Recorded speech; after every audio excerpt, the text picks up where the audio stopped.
Halo teman-teman investor, apa kabar semuanya? Kembali lagi bersama saya Rifan Kurniawan. Dan di video ini saya mau share sedikit tentang tips untuk ngatur keuangan. Ya, jadi mungkin di video ini kita nggak ngobrolin tentang saham dulu, tapi kita akan bahas mengenai gimana sih caranya tips mengatur keuangan ala Rifan Kurniawan. Kalau kamu pengen tahu selengkapnya, stay tune terus di video ini.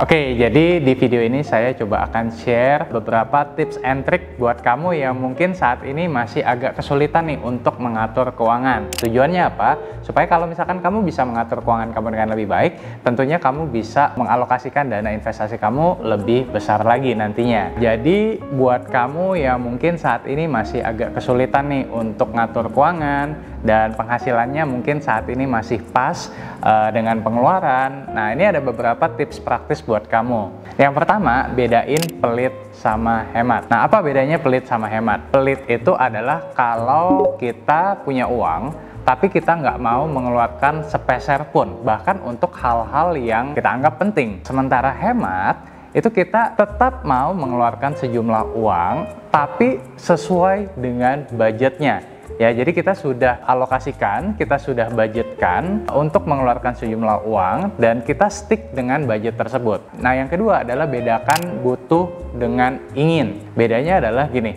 kalau misalkan saya butuh makan, yes, semua orang butuh makan.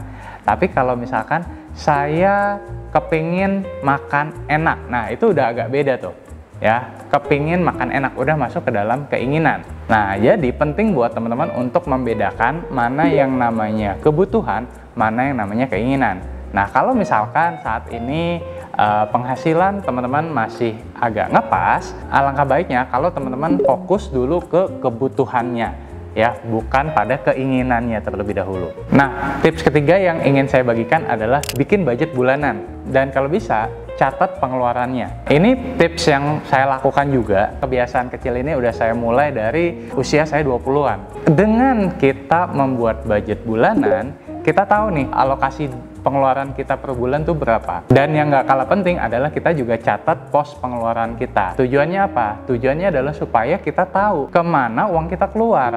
Nah, seringkali ada banyak orang yang bahkan nggak tahu uangnya itu dikeluarkan untuk apa aja dan berapa besar. Bahkan mereka juga nggak tahu apakah di bulan tersebut mereka overspending atau tidak.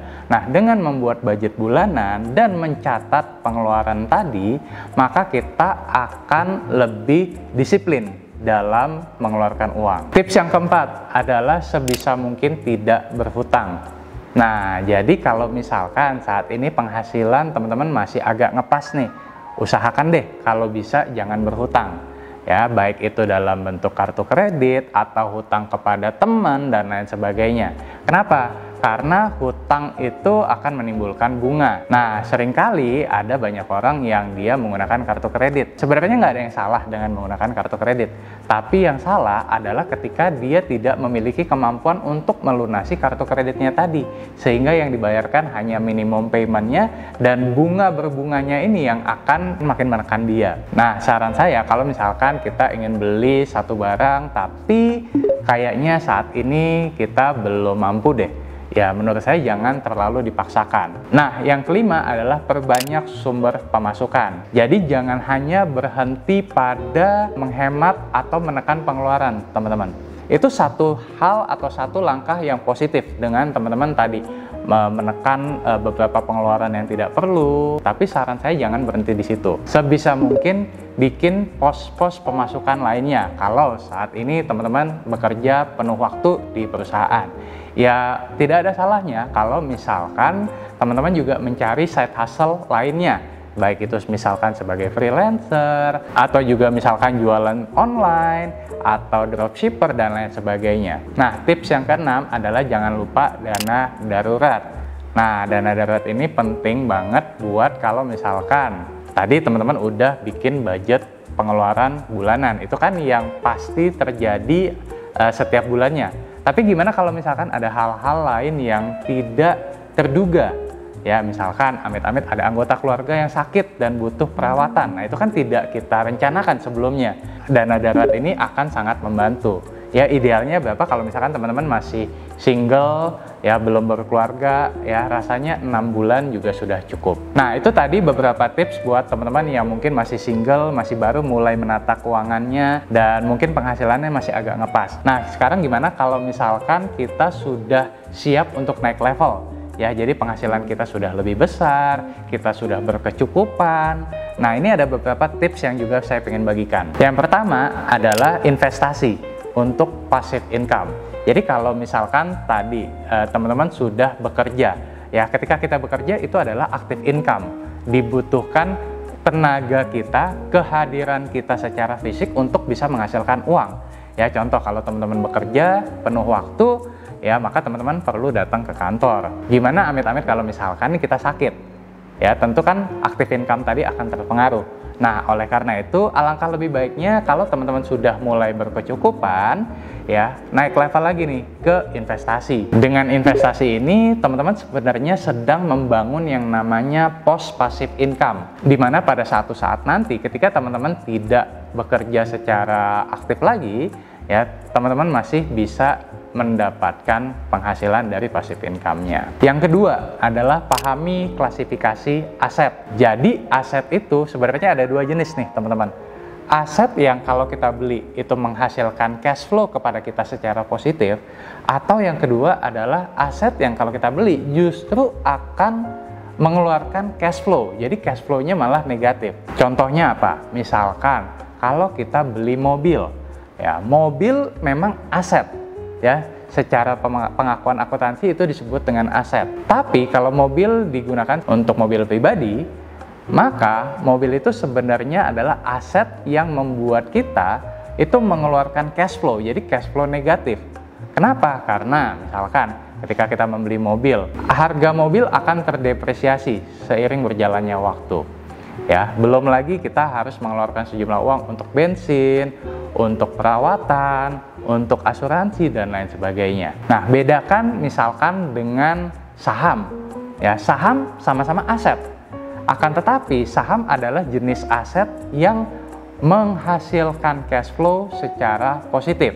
Ya, contoh kalau misalkan harga sahamnya naik atau kalau teman-teman mendapatkan dividen, maka kalian akan mendapatkan cash flow dari kepemilikan aset di saham. Nah, jadi perlu nih bedakan mana aset yang menghasilkan cash flow dan justru sebaliknya mengeluarkan cash flow. Prioritaskan pada aset yang menghasilkan cash flow secara positif terlebih dahulu. Yang ketiga, lifestyle boleh naik, tapi tidak lebih besar dari investasi. Nah, kalau misalkan penghasilan kita 5 juta, kita mampu untuk investasi 1 juta. Berarti investment rate-nya itu adalah sekitar 20%. Ya, 1 juta dibagi dengan 5 juta. Gimana kalau penghasilan kita jadi 10 juta? Katakanlah deh, misalkan kita bisa naikkan jadi 40% investment rate-nya. Dari yang tadinya penghasilan 5 juta, pengeluaran 4 juta, investasi 1 juta. Nah, ketika penghasilan naik jadi 10 juta, maka pengeluaran boleh naik dari 4 juta misalkan jadi 6 juta. Investasinya dari 1 juta naikin misalkan ke 4 juta. Jadi investment rate-nya juga ikutan naik. Yang keempat, beli barang untuk diri sendiri, bukan untuk orang lain. Nah, ini penting banget nih, apalagi di era sosial media seperti sekarang ini. Banyak dari kita yang mungkin karena ego, karena gengsi, karena FOMO, kita nggak pengen ketinggalan, jadi kita mengeluarkan uang yang mungkin sebenarnya nggak diperlukan. Nah, oleh karena itu kita perlu evaluasi ulang nih teman-teman. Apakah barang yang kita beli adalah yang kita inginkan atau kita butuhkan, atau hanya untuk mendapatkan validasi dari orang lain? Menurut saya pribadi, kalau kita mengeluarkan uang hanya untuk mendapatkan validasi atau pujian dari orang lain, sebenarnya hal tersebut tidak terlalu penting. Tapi kalau misalkan kita mengeluarkan uang, ya meskipun dalam jumlah yang besar, tapi karena memang kita pengen, ya kita butuh dan pengen membeli barang tersebut, ya nggak ada masalah, selama memang ada uangnya, ada budgetnya. Yang kelima, beli barang branded, boleh nggak? Boleh, karena kan ini konteksnya kamu sudah berkecukupan nih. Boleh-boleh aja, asal yang pertama, pastikan bahwa memang barang tersebut kualitasnya bagus. ya. Dan yang kedua, pastikan bahwa memang kamu pengen beli barang tersebut, dan balik lagi ke poin sebelumnya, bukan untuk mendapatkan validasi orang lain, tapi memang karena barang tersebut punya kualitas bagus ya, sehingga kamu bisa pakai lebih lama ya dibandingkan misalkan dengan kamu beli merek yang di bawahnya. Dan boleh-boleh aja beli barang branded asalkan memang sudah kamu budgetkan juga, jadi nggak sampai yang overspending. Nah, yang keenam adalah jangan lupa berdonasi. Nah, ini penting banget nih ya, karena saya percaya kalau kita berdonasi ya, maka kita akan semakin dilancarkan rezekinya oleh yang di atas. Yang terakhir, ini ada bonus nih buat teman-teman. Saya juga pengen sharing tips ngatur duit buat kamu yang akan berkeluarga. Jadi kalau misalkan teman-teman yang nonton di video ini dalam waktu dekat berencana untuk berkeluarga, menikah, nah ini ada beberapa tips juga buat kamu. Yang pertama, sebisa mungkin cari pasangan yang satu visi soal keuangan. Ini penting banget nih, karena ya di luar sana banyak pasangan yang mereka tidak satu visi soal keuangan. Yang satu pengennya hidup sederhana, yang satu pengennya hidup mewah. Nah, jadi nggak ketemu nih. Nah, mumpung masih di tahap pacaran, alangkah baiknya kalau misalkan kalian mulai bicarakan hal yang lebih serius. Ya, misalkan kira-kira kapan nih kita mau merencanakan untuk punya anak, atau kira-kira pengeluaran bulanan kita akan jadi berapa ya. Nah, itu hal-hal seperti itu teman-teman coba buka komunikasi ke pasangannya. Nah, yang kedua adalah bikin goals keuangan bersama. Nah, ini penting juga nih teman-teman, kalau misalkan kita mau berkeluarga. Jadi misalkan apa nih goals 1 tahun setelah kita menikah? Oh, saya pengen udah punya motor misalkan. Oh, saya ingin udah mulai cicil mobil. Kalau bisa itu juga diobrolin tuh teman-teman, bikin goals keuangan bersama. Nah, ketika kita punya goals keuangan bersama, mudah-mudahan antara kamu dan pasangan itu bisa lebih harmonis ke depannya. Dan yang ketiga adalah kalau ada perselisihan soal keuangan, lebih baik diselesaikan berdua aja. Maksudnya gimana? Sebisa mungkin jangan libatkan orang tua, baik orang tua dari pihak laki-laki atau orang tua dari pihak wanita. Ya, kalau ada perselisihan soal keuangan, selesaikan antar pasangan aja. Kenapa? Karena orang tua biasanya punya mindset atau punya pemikiran yang mungkin berbeda dengan generasi kita saat ini. Ya, mungkin apa yang dipikirkan orang tua maksudnya baik, tapi mungkin belum tentu relevan dengan kondisi saat ini. Kalau misalkan kita membawa masalah tentang keuangan ke orang tua, yang ada bukannya masalah itu menjadi selesai, malah menjadi lebih kompleks atau lebih rumit. Ya, jadi alangkah baiknya kalau ada masalah keuangan diselesaikan berdua aja dengan pasangan. Oke, itu tadi beberapa tips buat teman-teman seputar mengatur duit dan semoga bermanfaat. Kira-kira kamu punya tips apa lagi nih untuk mengatur keuangan? Kalau ada yang belum disebutkan, boleh share juga di kolom komen. Oke, sekian dulu video dari saya, semoga bermanfaat. Dan kalau kamu suka dengan video ini, jangan lupa untuk klik like, subscribe, share ke teman-teman kamu, dan yang paling penting jangan lupa nyalakan notifikasinya supaya kamu nggak ketinggalan video saya yang lainnya. Akhir kata, salam dari saya, Rifan Kurniawan, Indonesia Value Investor, and see ya!